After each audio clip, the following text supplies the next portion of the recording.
Welcome to LBS Inter College, Jagdishpur. Please subscribe this channel. Hello student, इसके पहले हम लोग साइंस में क्लास 10th के साइंस में हमने क्या देखा था। पार्ट 1 हम देख चुके हैं और पार्ट 2 देख चुके हैं और हम स्टार्ट करते हैं पार्ट 3 लाइट का पार्ट 3 पढ़ेंगे, भाग 3 देखेंगे। और भाग 3 के पहले जो था पार्ट 2, उस पार्ट 2 में मैंने आपको बताया था किरण पुंजों के बारे में। किसके बारे में? किरण पुंज के बारे में। 3 तरह के किरण पुंज हुआ करते थे, उनके बारे में मैंने बताया था। और उसके पहले मैंने कुछ नोट भी बताया था आपको, और प्रकाश के प्रॉपर्टीज को मैंने बताया था, प्रकाश के गुणों को मैंने बताया था। अब हम देखेंगे दर्पण। क्या देखेंगे? दर्पण। दर्पण क्या होता है? देखिए, दर्पण क्या होता है। दर्पण को अंग्रेजी बोलते हैं मिरर। क्या बोलते हैं? मिरर। तो मिरर का मतलब होता है, जैसे आप लोग घर पे यूज करते होंगे एक दर्पण, एक शीशा का, जो इसको आप शीशा बोलते हैं, कांच बोलते हैं, और उसमें आप चेहरा देखने में उसका यूज करते हैं। वो एक क्या है? दर्पण ही है। उस कांच को ही क्या बोलते हैं? दर्पण बोलते हैं। लेकिन थोड़ा सा अंतर होता है, कांच में और दर्पण में थोड़ा सा अंतर होता है। दर्पण भी कांच का ही बना होता है। दर्पण भी किसका बना होता है? कांच का ही बना होता है। लेकिन कांच में और दर्पण में, दोनों में अंतर होता है। अंतर क्या होता है? जो दर्पण बनाया जाता है, जो भी दर्पण बनाए जाते हैं, अगर मान लीजिए कि एक कांच है, ये मान लीजिए एक कांच मैंने ले लिया है, शीशा मैंने ले लिया, और अगर मैंने क्या किया, इसके एक तरफ ध्यान दीजिएगा, इसके एक तरफ मैंने इस साइड में, चाहे इस साइड में, चलिए इस साइड में मैंने क्या कर दिया? पेंट पॉलिश कर दिया। क्या कर दिया? पेंट पॉलिश कर दिया। एक मैंने कांच लिया और कांच के एक साइड में मैंने क्या कर दिया? पेंट पॉलिश कर दिया। तो वह कांच कांच नहीं रह जाएगा, बल्कि उसी कांच को हम नाम दे देंगे दर्पण। क्या नाम दे देंगे? दर्पण। तो दर्पण क्या होता है, समझ में आ गया? दर्पण जो होता है कांच का ही एक भाग होता है। कांच का ही एक भाग होता है, जिसके एक सतह पर पॉलिश कर दी जाती है और दूसरी सतह को वैसे ही छोड़ दिया जाता है, वो उस पर पॉलिश नहीं किया जाता है। तो इस प्रकार के जो कांच देखने को मिलते हैं, जिसके एक तरफ पॉलिश कर दिया जाता है, जिसके एक तरफ पॉलिश कर दिया जाता है, तो इसे हम क्या कहते हैं? दर्पण कहते हैं। तो जैसे आप देखिए, दर्पण कांच का ही भाग होता है, जिसकी एक सतह चिकनी तथा दूसरी सतह परावर्तक या पॉलिश की हुई होती है। अब दर्पण में बात करूं तो दर्पण में ये दर्पण जो होते हैं 2 टाइप के होते हैं। कितने टाइप के होते हैं? 2 टाइप। पहला होता है समतल दर्पण। क्या होता है? समतल दर्पण। इसको बोलते हैं प्लेन मिरर। इसको इंग्लिश में क्या बोलेंगे? Plane mirror. दूसरा होता है गोलीय दर्पण। क्या होता है? गोलीय दर्पण होता है, और इसको इंग्लिश में बोलते हैं स्फेरिकल मिरर। और गोलीय दर्पण भी 2 टाइप के होते हैं। कितने टाइप के? गोलीय दर्पण 2 टाइप के होते हैं। एक होता है अवतल दर्पण और एक होता है उत्तल दर्पण। अवतल दर्पण को इंग्लिश में बोलते हैं कनकेव मिरर और उत्तल दर्पण को बोलते हैं कन्वेक्स मिरर। तो ध्यान से देखिएगा, यहाँ पे दर्पण जो होते हैं वो 2 टाइप के होते हैं, एक समतल होता है और एक गोलीय होता है। तो समतल दर्पण जो है आपके कोर्स में नहीं है। जो आपका 10th का कोर्स एनसीईआरटी का बना हुआ है, इसमें इसके बारे में ज्यादा बताया नहीं गया है। समतल दर्पण के बारे में ज्यादा कुछ नहीं बताया गया। गोली दर्पणों के बारे में, गोली दर्पण के अंतर्गत 2 दर्पण के बारे में पढ़ा जाएगा, अवतल दर्पण और उत्तल दर्पण। इन्हीं दोनों के बारे में ज्यादातर जो भी चीजें हैं आपके सिलेबस में। लेकिन हम सबसे पहले समतल दर्पण को बहुत अच्छे तरीके से समझेंगे, उसके बाद ही गोली दर्पण को समझेंगे। क्योंकि समतल दर्पण अगर हम नहीं पढ़ते हैं तो ये कंपटीशन के लिए दिक्कत करेगा। अगर आप पॉलिटेक्निक करते हैं या फिर कोई कंपटीशन करते हैं तो वहां पे दिक्कत आ जाएगी आपको, समतल दर्पण नहीं अगर पढ़े रहेंगे तो पहले हम समतल दर्पण के बारे में बताएंगे, फिर हम गोली दर्पण के बारे में बताएंगे, टोटल हम बताएंगे। ठीक है, तो हम स्टार्ट करते हैं। सबसे पहले बताएंगे किसके बारे में? समतल दर्पण के बारे में, है ना। तो समतल दर्पण को कैसे पहचानेंगे? समतल दर्पण को अभी मैंने एग्जाम्पल दिया। समतल दर्पण जो होता है एक प्लेन होता है, समतल होता है, समतल कांच होता है। एक समतल कांच है ऐसे, है ना। गोले के देखो, एक ऐसा आकृति होता है, एक आकृति ऐसा होता है, एक आकृति ऐसा होता है और एक आकृति ऐसा होता है। ठीक है ना। इसको क्या बोलेंगे? गोलीय। ये गोलीय आकृति, इसको क्या बोलेंगे? समतल आकृति है ना। तो इस तरह की आकृति होती है किसकी? समतल दर्पण। और अगर मैं इसको क्या करूं, ऐसे इस पे दिखाया हूं ना, मैं कुछ देर के लिए समझ लू कि ये मेरा हाथ ऐसे है, ऐसे ही है ना लगभग। तो इसको मैं ऐसे घुमा के दिखा रहा हूँ, एक सतह ये होगा, एक सतह ये होगा, इधर होगा, है ना। एक तरफ पॉलिश कर दी जाए और एक तरफ छोड़ दी जाए, ठीक है ना। कांच की पट्टिका को पट्टिका बोलिए या फिर इसको समतल बोलिए, है ना। कांच की पट्टिका के एक सतह को पॉलिश कर दी जाए और दूसरी सतह को क्या कर दी जाए, छोड़ दी जाए, वैसे ही। तो इस प्रकार का जो दर्पण बनता है उसको क्या बोलते हैं, समतल दर्पण। क्या बोलते हैं, समतल दर्पण बोलते हैं।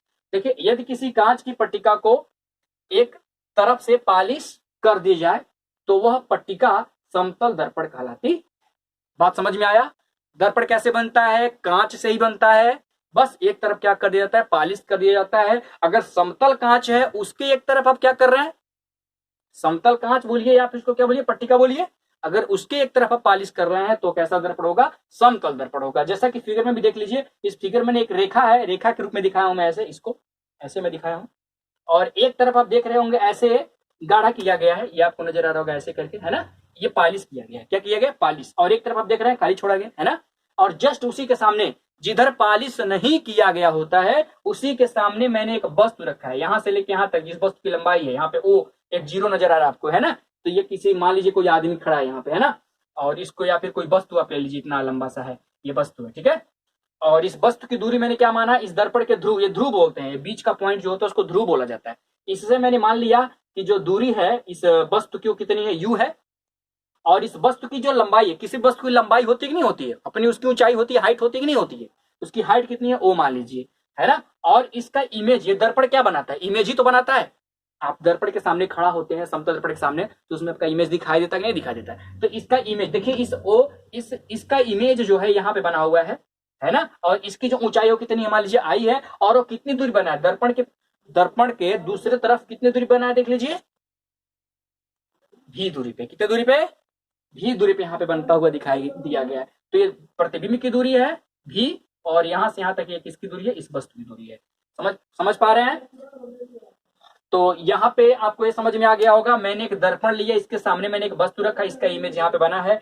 इमेज की जो डिस्टेंस है, जो दूरी है, मैंने उसको भी मान लिया, और जो वस्तु की दूरी है यहाँ से पी से, देखिए पी है, इससे वो क्या है, यू है, और इसकी लंबाई जो है वस्तु की वो कितनी है, ओ है, और जो प्रतिबिंब है उसकी लंबाई मैंने क्या मान लिया, आई मान लिया। आई मतलब इमेज, ओ मतलब ऑब्जेक्ट, इसे मैंने ओ और आई से दिखाया, ठीक है ना। तो ये आपको समझ में आ गया होगा। अब मैं क्या करूंगा, बारी बारी से ओ के बारे में बताऊंगा, लिख के बताता हूं कि ओ क्या होता है, आई क्या होता है, भी क्या होता है, यू क्या होता है ना। तो चलिए देखते हैं। तो देखते हैं, जहां u इक्वल टू क्या हो जाएगा, देखिए इस फिगर में जो दर्पण से वस्तु की दूरी उसको u माना हूं मैं, और ये जो u होगा उसको बोलते हैं बिंब या वस्तु, इसी को बोलते हैं कि दर्पण से दूरी। भी को बोलते हैं प्रतिबिंब की दर्पण से दूरी, भी देखिए यहां से यहां तक जो है इसको बोलते हैं प्रतिबिंब की दर्पण से दूरी भी होता है। ओ जो यहाँ पे दिखाया गया है, ऊंचाई है, लंबा ऊंचाई है ना, इसका वस्तु की ऊंचाई या लंबाई कह सकते हैं आप, वो कितनी है, ओ होता है वस्तु की ऊंचाई। आई क्या होता है, देखिए ये प्रतिबिंब की ऊंचाई है, प्रतिबिंब की ऊंचाई होगी। बात समझ में आ रहा है। अब हम बात करेंगे समतल दर्पण द्वारा प्रतिबिंब का बनना, समतल दर्पण द्वारा प्रतिबिंब का बनना। तो देखिए जब समतल दर्पण द्वारा यहाँ प्रतिबिंब बना है, दिख रहा है ना, तो जब समतल दर्पण द्वारा प्रतिबिंब बनता है तो बनते समय अगर मैं उसकी बात करूं तो यहाँ पे कुछ कंडीशंस देखने को मिलेंगे आपको। जब समतल दर्पण द्वारा किसी वस्तु का प्रतिबिंब बनता है तो बहुत सारी चीजें देखने को मिलती है। तो क्या क्या देखने को मिलता है, तो देखते हैं। देखिए अगर वस्तु की दूरी जितनी है, दर्पण से जितनी दूरी पे आप वस्तु को रखेंगे उतनी ही दूरी पे प्रतिबिंब भी बनता है। मतलब वस्तु की दूरी u और प्रतिबिंब की दूरी भी आपस में क्या होते हैं, बराबर होते हैं। u बराबर v, पहला चीज समझ में आ गया। दूसरा समझ लीजिए, o बराबर होता I, मतलब जितना लंबा वस्तु की जितनी ऊंचाई होगी, दर्पण के सामने अगर कोई वस्तु है या आप खड़े हैं, दर्पण के सामने आप खड़े हैं और आपका प्रतिबिंब दर्पण में बन रहा है, तो जितने ऊंचाई के आप होंगे उतनी ही ऊंचाई के आप उसमें भी दिखेंगे। ये नहीं कि आपकी ऊंचाई बदल जाएगी। तो इमेज की ऊंचाई और वस्तु की ऊंचाई आपस में क्या होते हैं, बराबर ही होते हैं समतल दर्पण के लिए, ओ बराबर आई। तीसरा आपका आता है प्रतिबिंब हमेशा आभासी और सीधा बनता है। याद रखिएगा, जब भी समतल दर्पण की बात करेंगे जो घर पे आप यूज करते हैं, जो समतल दर्पण होता है उस समतल दर्पण में हमेशा जो इमेज बनता है वह आभासी बनता है, एक्चुअल इमेज नहीं बनता है, वर्चुअल इमेज बनता है। कैसा बनता है, वर्चुअल इमेज बनता है। आभासी इमेज बनता है, आभासी प्रतिबिंब बनता है ना। हमें प्रतीत होता है कि वो प्रतिबिंब कैसा बना हुआ है, सीधा बना हुआ है। हमें क्या होता है, प्रतीत होता है, आभासी और सीधा। बात समझ में आ रहा है, प्रतिबिंब कैसा होता है, आभासी और सीधा बनता है ना। उसके बाद हम बात करेंगे आवर्धन। आवर्धन का मतलब होता है प्रतिबिंब और वस्तु दोनों की लंबाई का अनुपात। अगर आप दोनों का रेशियो करें, क्या करें, रेशियो, मतलब प्रतिबिंब की लंबाई जो है वो ले लीजिए और जो वस्तु की लंबाई है वो ले लीजिए और उन दोनों का क्या कर दीजिए, रेशियो ले लीजिए, अनुपात कर दीजिए। अनुपात अगर करेंगे तो आप देखेंगे कि 1 आएगा। आवर्धन m बराबर होगा I/O। I मतलब इमेज की लंबाई है, ये प्रतिबिंब की लंबाई है, और ये क्या है, वस्तु की लंबाई है। इन दोनों का अनुपात हमेशा कितना आता है, 1 आता है। 1 आने का मतलब समझ रहे हैं क्या हो रहा है, जब भाई प्रतिबिंब और वस्तु दोनों की लंबाई सेम होगी तो जब दोनों का वैल्यू आप रखेंगे तो जब कटेगा तो हमेशा क्या आएगा, 1 ही तो आएगा। तो मतलब जितना बड़ा वस्तु होता है उतना ही बड़ा इमेज भी बनता है। ये नहीं कि उसका 2 गुना बन जाएगा, है ना। तो समतल दर्पण कभी भी इमेज 2 गुना 3 गुना बनाने के लिए यूज नहीं किया जाता है। हमेशा एक्चुअल जितना लंबाई का वस्तु था उतने ही लंबाई का इमेज भी बनता है जब हम समतल दर्पण का यूज करते हैं। तो अब आता है अगला नंबर, जब कोई व्यक्ति, इसका मतलब समझ गया, मतलब जो इमेज बनेगा वह वस्तु का 2 गुना नहीं होगा, ना आधा होगा, ना 3 गुना लंबाई का होगा, ऐसा नहीं होगा। वह जितनी वस्तु की लंबाई होगी उतनी ही प्रतिबिंब की लंबाई भी देखने को मिलेगी। इसीलिए इसका आवर्धन कितना होता है, 1 होता है। समझ गए। अगर यहाँ पे 2 होता, इसका मतलब यहाँ पे अंतर है, ये मतलब इमेज और वस्तु दोनों बराबर नहीं है, बल्कि प्रतिबिंब क्या बन गई है, इमेज का प्रतिबिंब क्या बन गई है, वस्तु की 2 गुनी बन गई है। अगर यहाँ पे 2 होता तो। समझ गए बात को। अब अगला नंबर आता है, जब कोई व्यक्ति, 5वां नंबर देखेंगे, अगर कोई व्यक्ति है और वह समतल दर्पण के सामने, समतल दर्पण के सामने, और वह समतल दर्पण की ओर आ रहा है, किधर आ रहा है, समतल दर्पण की ओर आ रहा है, और वो मान लीजिए समतल दर्पण की ओर आ रहा है तो 10 मीटर पर सेकंड के वेग से आ रहा है। कितने वेग से, 10 मीटर पर सेकंड के वेग से अगर मान लीजिए आ रहा है, ठीक है।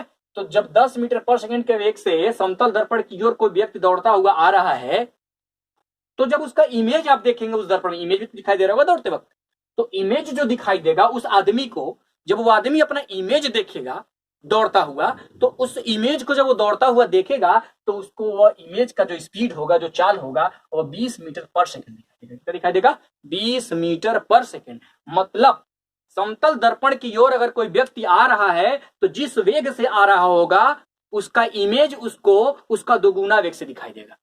बात समझ में आ रहा है। अगर आप 10 मीटर पर सेकंड के वेग से दौड़ते हुए दर्पण की ओर जा रहा है तो आपका इमेज आपको कितना वेग से दिखाई देगा, 20 मीटर पर सेकंड के वेग से आता हुआ दिखाई देगा। समझ में आ रहा बात। तो ये आपका हो गया, मतलब 10 मीटर पर सेकंड से अगर आप दर्पण की ओर आ रहे हैं तो आपका इमेज कितना आपको महसूस होगा, कितना प्रतीत होगा, 20 मीटर पर सेकंड से आ रहा है। होता क्या है, ये सापेक्षिक गति है, और सापेक्षिक गति के कंडीशंस में होता क्या है, ऐसे कंडीशंस में जब आप देखेंगे तो आपका भी अपना वेग क्या करते हैं, अपना भी चाल उसमें ऐड करके देखते हैं, इसीलिए 20 आपको महसूस होता है ना। तो अगला आप देखेंगे उपयोग, इसका यूज कहाँ होता है, समतल दर्पण का यूज सब कोई जानता है, चेहरा देखने में, क्या देखने में, चेहरा देखने में इसका यूज किया जाता है। तो हमें आशा है कि आपको ये समझ में आ गया होगा, और जो भी चीज आपको समझ में नहीं आती है आप बताते रहिए, कमेंट करते रहिए। और जो लोग भी पार्ट 1 पार्ट 2 नहीं देख पाए हैं, जो लोग भी पार्ट 1 पार्ट 2 नहीं देख पाए हैं, तो पार्ट 3 देखने से पहले पार्ट 1 और पार्ट 2 देख लें, जिससे ये पार्ट 3 आसानी से समझ में आए। और आपको पार्ट 1 और पार्ट 2 का जो डिस्क्रिप्शन में लिंक हमारे यूट्यूब में मिल जाएगा, है ना, यूट्यूब के जो चैनल है उस पर आपको लिंक मिल जाएगा डिस्क्रिप्शन में, वहां से आप पार्ट 1 पार्ट 2 का क्या देख सकते हैं, वीडियो आराम से देख सकते हैं। धन्यवाद।